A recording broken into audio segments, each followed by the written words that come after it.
Salam uşaqlar, hər vaxtınız xeyir. MC1-in izahına gəlin birgə baxaq. 51-ci sualda deyir ki, boş xanaya yazıla bilən ədədi tapın. Uşaqlar, ümumiyyətlə hansı ədəddir ki, 100-yə qədər yuvarlaşanda 600 alınır, 10-luğa qədər yuvarlaşanda isə 620 alınır.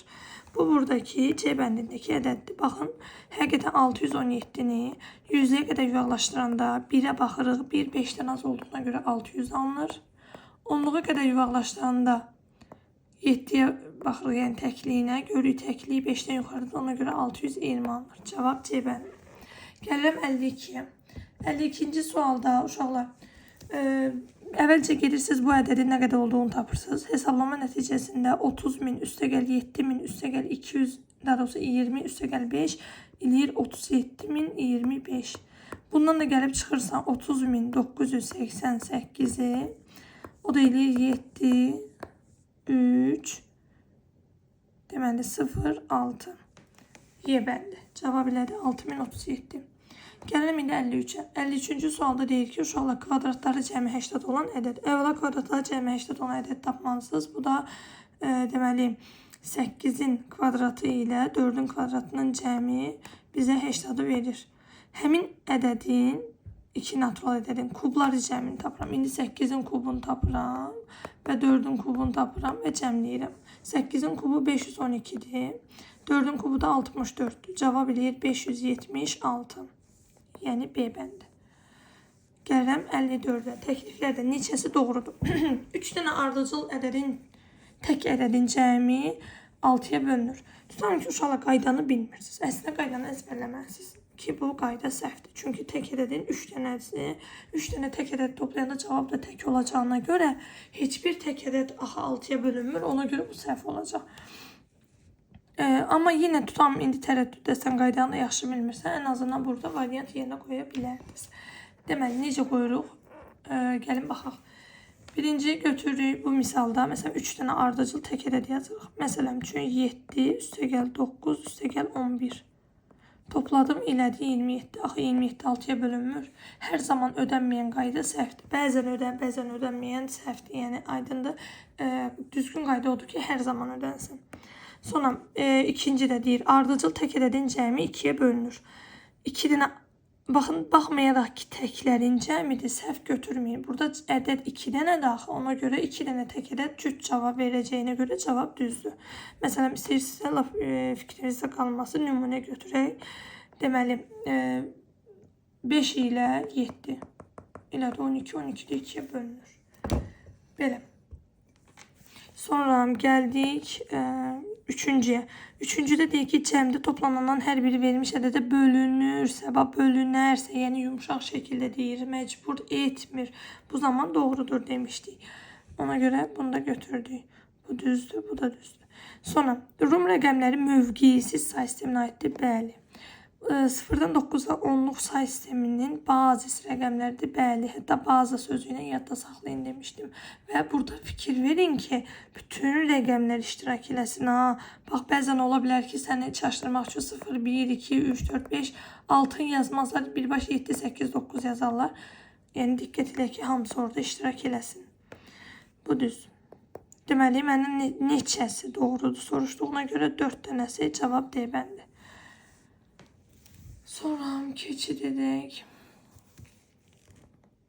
55-ci suala. 55-ci sualda deyir ki, neçəsi düzgün olmayıb.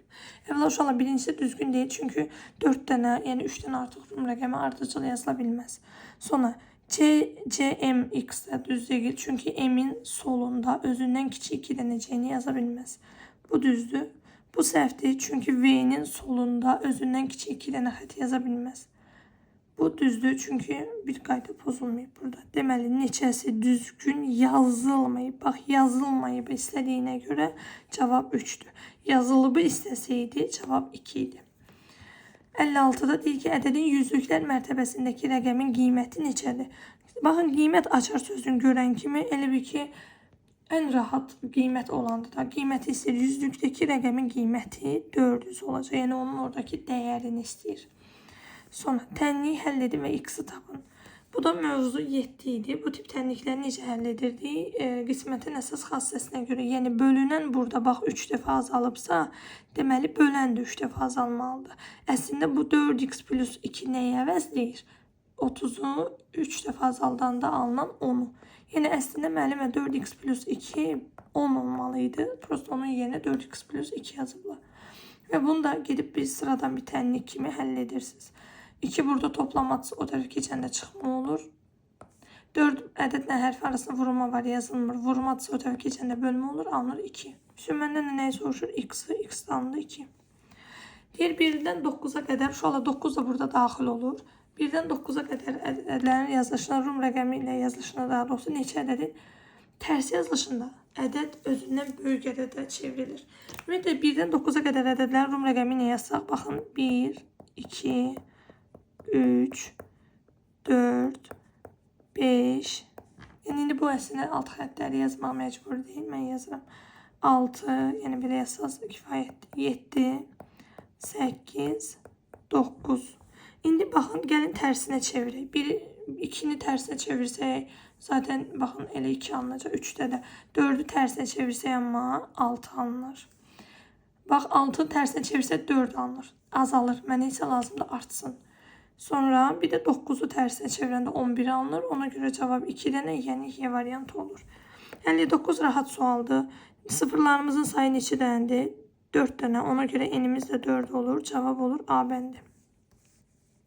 60'da deyir ki, B-nin hansı qiymətdə aşağıdakı bərabər doğrudur. Bax, bunu rahat yolunu deyəcəm sizə. Diqqətlə bura baxın. Daha gedib bir də hesablama aparmayacaqsınız. Baxın, sənə burada nə var? B var, 35 var, 49 var. Burada da uşaqlar əslində yəni bərabərlik o deməkdir ki, bu tərəfdə nə varsa, o biri tərəfdə də həmən şey olmalıdır. Onda müəllimə, mən də baxıram ki, bax, əslində burada 49 varsa, burada da 49 var. Sadəcə gizli şəkildə var. Fikir verin, 7 vur 7. Burada 35 varsa, burada da 35 var. Baxın, 5-i 7-yə vuranda 35 alınır. Prosta yəni olsa vuruqla yeniləşən hasil dəyişmir ki. Prosta o tərəf bu tərəf yazıblar ki, biraz sən də baxaq görək ki, sən diqqətli olacaqsanmı? İndi qaldı bir dənə B. Buradakı B, burada öz əksini mütləq tapmalıdır. Burada da geriyə nə qaldı? 11 və 3. Deməli, B-imiz nəyə bərabərdir? 11 vur 3-ə, yəni 33-ə. Deybəndi. Gəldiyi 61. Verilənlərdən hansı qismətin əsas xassəsinə aid deyil? Şu an ümumiyyətlə qismətin əsas xassəsi nə idi? Yadımıza salaq. Bölünən və böləni sıfırdan fərqli eyni bir ədədə vursaq, bölsək, qismət dəyişməz. Yəni, bərabər cavab alarıq. Eyni qədər artıb, eyni qədər azalmalıdır. Müəllimə, bax, burada 24 idi. O tərəfə keçdi, artdı, oldu 48. Yəni, 2 dəfə artdı. Burada bölənim 35 idi. O tərəfə keçdi, 70 oldu. Yəni, bu da 2 dəfə artdı. Onda deməli, birincisi doğrudur. Gələm ikinciyə. Baxın, uşaqlar. Amma qismətin əsas xassəsi deyir. Qismət nədir? Bölmək. Bölmə əməlinin cavabı. Axı, sən görsən ki, bax, burada vurma verilib. Bax, diqqətli olmağın üçün verilib bunu. Əgər sən onu diqqətli yanaşmasan, görəcəksən ki, əməlimə 15 idi, 45 olub 3 dəfə artıb, 20 idi, 60 olub 3 dəfə artıb, bu doğrudur. Axı, amma orada heç qismətdən söhbətdə getmir. Orada vurma var, çaşdırıcı sualdır, diqqətli ol. Yəni, bu səhvdir. Sonra gəlin bu birisinə. Bu birisində isə, bax, hər ikisində bölmədir, düzdür. Amma ki, bu 48 idi, 16 olub 3 dəfə azalıb.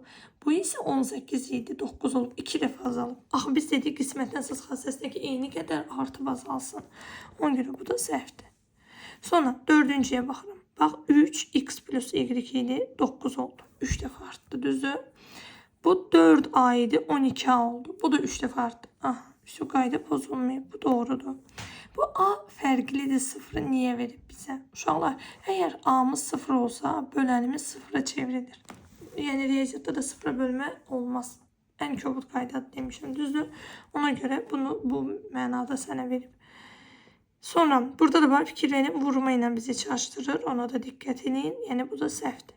Məndən əsas xassəsinə aid deyilləri soruşduğuna görə mənə çıxlar lazımdır. 3 dənə, yəni 2, 3, 5. Cavab D variantı.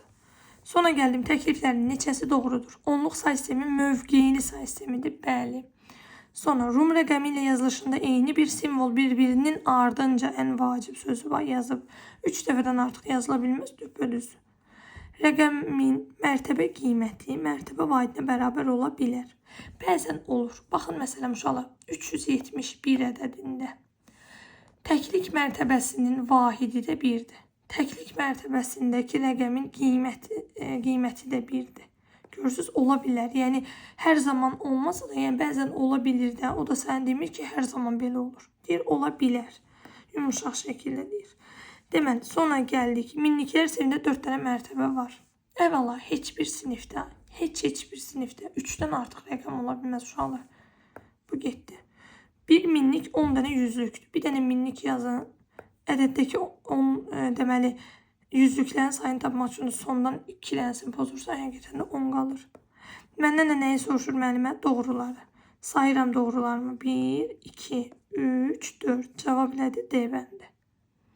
Gəldik sonra 63-ə. 63-də deyir ki, ifadənin qiymətini tapın. Bilirsiniz də, əməl sırasına görə birinci mötərizə həll olunur.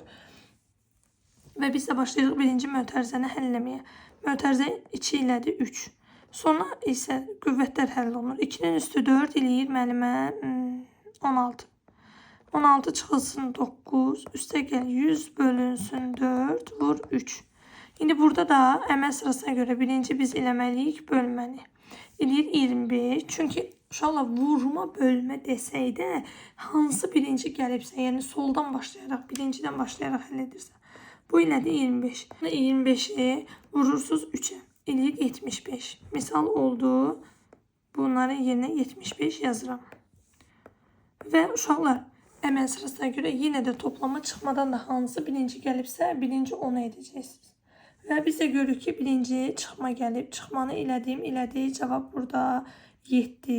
7'nin də üzərinə 75 gəlib. Cavab elədi 82. Yəni A bəndi.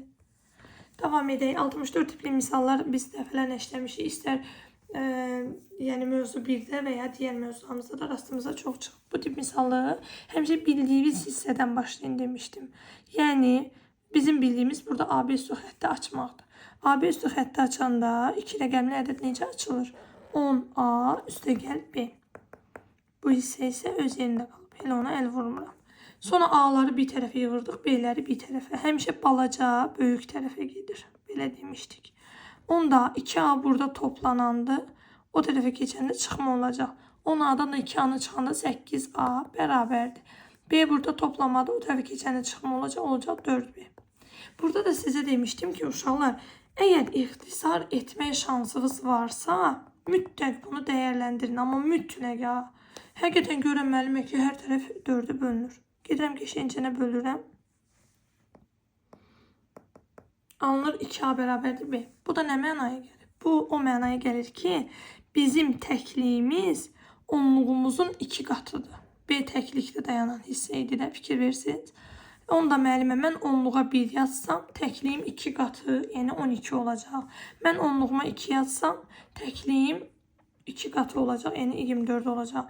Mən onluğuma 3 yazsam, təkliyim 6 olacaq. Onluğuma 4 yazsam, təkliyim 8 olacaq. 5 yazsam 10 olacaq. Uca bu olmaz. Niyə? Çünki 3 rəqəmli ədəd alınır. Nəticədə bu şərti ödəyən neçə dənə ədəd var? Tamına 4 dənə. Cavab elədi C bəndi.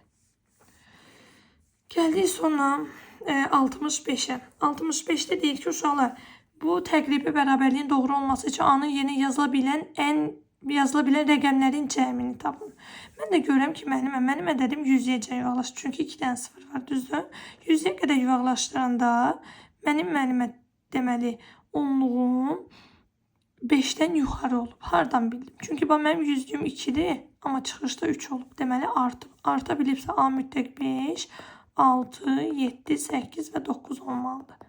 Və gedirəm bunları toplayıram.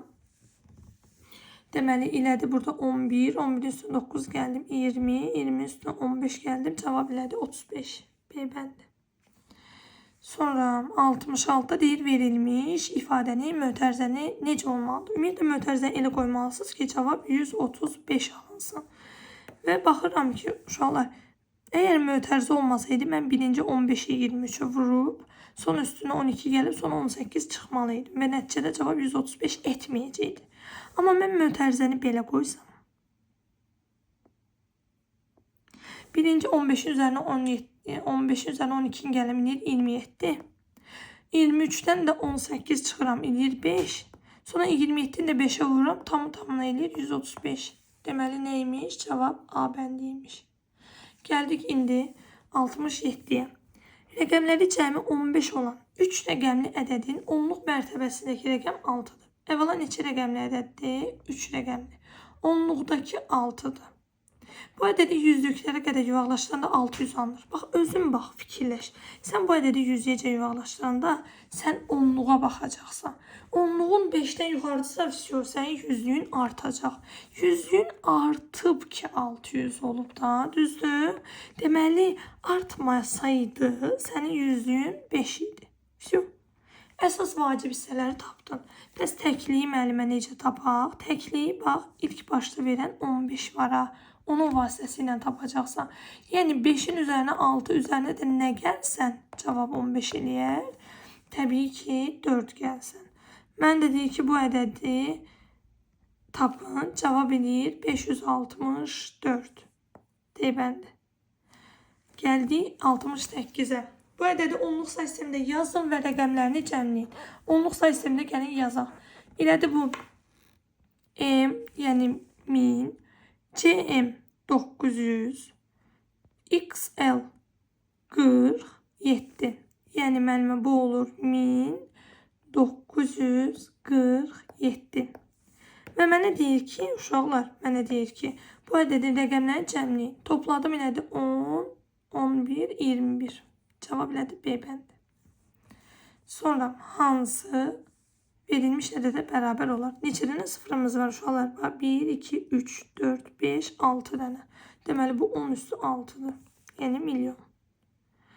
Sonra gəldik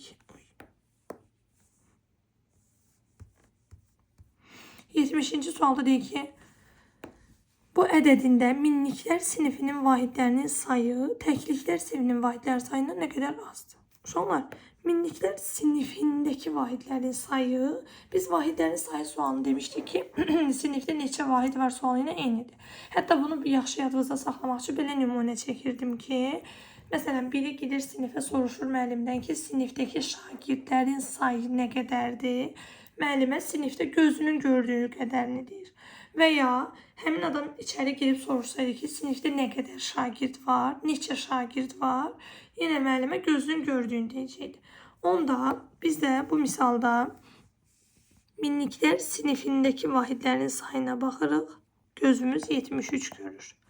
Sonra təkliklər sinifindəki vahidlərin sayına baxırıq, gözümüzün gördüyünü götürürük. Bu vahid bundan nə qədər azdır, bir ədəd digərindən nə qədər azdığını tapmağı üçün həmin ədədlər bir-birindən çıxmalıyıq. Cavab edir 576 D bəndi. Baxaq uşaqlar 71-ci suala. 71-ci sualda deyir ki, ortaq vuruğu mötərizə xaricinə çıxarın. Uşaqlar, ortaq vuruq bəzən görünməyə də bilər. Rahat şəkildə, yəni hər ikisində gözümün gördüyü olmaya da bilər. Bu zaman özümüz onu düşünüb tapmalıyıq. Məsələn, necə tapırıq? Həm 40'ı, həm 15'i bölə bilən ən böyük ədəd olaraq fikirləşsək, həm 40, həm də 15 hansı ədədə bölünür? 5'ə. Hərfləri olaraq isə hər ikisində iştirak edən hərf hansıdır? Gördük ki, X hərfi, düzdür. Ona görə də 5x'i çıxarıq mötərizə xaricinə. Yerdə nə qalır? 40'ı 5'ə böləndə 8. XY-dən X'i götürsəm yerdə nə qalır? Y. Arada da toplama. 15'i 5'ə böldüm. 3. Buradan da X'i çıxarsam yerdə nə qalır? Z. Bu qədər. Cavab eləyir 5x, 8y, üstə gəl 5, 3z. Cavab B bəndi. Çox diqqətli olun uşaqlar. Yəni burada hərfləri çaşbaş eləməyəsiniz. Sonra gəlirəm 72-ci sualda. Deyir, həm tam kvadrat, həm də tam kub olan iki rəqəmli ədəd. Bu yalnızca 64'dür. 8'in kvadratıdır. Ona görə tam kvadratdır. 4'ün kubudur. Ona görə də tam kubudur. Onluqlarının sayı, indi 64'dəki onluqların sayı, ədəddəki onluqların sayını tapmaq üçün sondan bir dənəsini pozduruq. Eləyir 6. Təkliklərin sayından ədəddə də özü qədər təklik olur. Uşaqlar burada nə qədər çoxdur yeri, nə qədər azdır yazılmalı idi. Təbii ki, bu ulduzlu sual olacaq. Amma yenə də izah eləmək istədim ki, yəni azdır olsa nə edərsiniz? Bir-birindən çıxacaqsınız. Cavab eləyici 58. Sonra 73'e baxaq. İlk başta çətin görsətsə də, amma suallar içərisində ən rahat sual budur. Niyə? Çünki sənə deyir ki, 1 ilə qutaran bir ədədin kvadratı cavabı da, yəni bir 3 rəqəmli olacaq. Uşaqlar, 2 rəqəmli ədədlər içərisində biz deməli axırı 1 ilə olan kvadrat cədvəldə bir 21-in kvadratını tanıyırıq. Bir də 11-in kvadratını. 11-in kvadratı baxın 121 edir. İlk 2 rəqəmi eyni deyil. Deməli 11'i götürmürük. 21'in kvadratı da uşaqlar 441 eləyir və həqiqətən ilk 2 rəqəmi eynidir. Deməli müəllimə bizim A'mız 4, B'miz də 2'dir. Məndən də A və B'nin cəmini istəyir, cavab eləyir 6. Keçdik, gəlirik 74'ə. Ədədin rəqəmləri cəmi 20'dir. Bu ədədi yüzlüklərə qədər və onluqlara qədər yuvarlaqlaşdırsaq 700 alınır. Deməli uşaqlar, həm onluğa, həm də yüzlüyə eyni cavab alınıbsa, bu yalnız və yalnız sənin onluğundakı rəqəm 9 olsa olar ki, özü onu sıfırlaşıb qabağa 1 verir. Düzdür? Məsələn, onluğa qədər yuvarlaşanda biz nə yaza bilərik? Tutan burada nəsə 5-dən yuxarı ədəd olanda, bu da onluğa qədər yuvarlaşanda avtomatik cavab 700 eləyir. Düzdür? Belə bir ədəddir.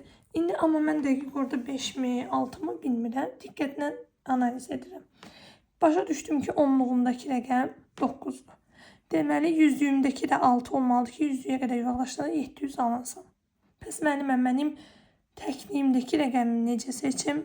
Axı deyir rəqəmləri cəmi 20'dir. Onda 6 üstə gəlir 9 eləyir 15. Deməli, bu da elə 5 olmalıdır. Təsadüf elə düz götürmüşdüm ədədi. Mən də deyir, bu ədəd hansı ola bilər? Cavab eləyir 695. 75'də deyir, uyğunluğu müəyyən edin mövzuiyyətli qaydaları. Deyir, 5 dənə ardıcıl tək natural ədədin cəmi. Uşaqlar, 5 dənə ardıcıl tək, 5 dənə ardıcıl cüt və ya sadəcə 5 dənə ardıcıl ədədin cəmi həmişə elə 5'in özünə bölünür. Ona görə burada 1'ə B uyğun gəlir. Amma 10 niyə uyğun olmadı müəllimə? Çünki qaydalarda 5 dənə ardıcıl cüt ədədin cəmi həm 10'a həm 5'ə bölünür. Burada onu götürə bilmərik. Gəlim 2. 3 dənə ardıcıl tək natural ədədin cəmi uşaqlar 3'ə bölünür. Deməli D variantı edir. Bax, amma 6'ya bölünmür. Çünki tək ədədlərdir bunlar. Sonra 2 dənə ardıcıl cüt ədədin cəmi 2 dənə olduğu üçün 2'ye bölünür. Y variantı. Bu qədər. İndi tutam ki, qaydalar birdən-birə sənin yadında qalmır. Qaydalar edə bilmirsənsə, ən azından git bir 5 dənə ardıcıl tək ədəd yaz və cəmlə və həmçinin ikincidə, üçüncüdə nümunə ilə də yaza bilərsən. Bu qədər uşaqlar. Yenə kimə sənəsə aydın olmasa, dərsdə soruşsun. Sağ olun.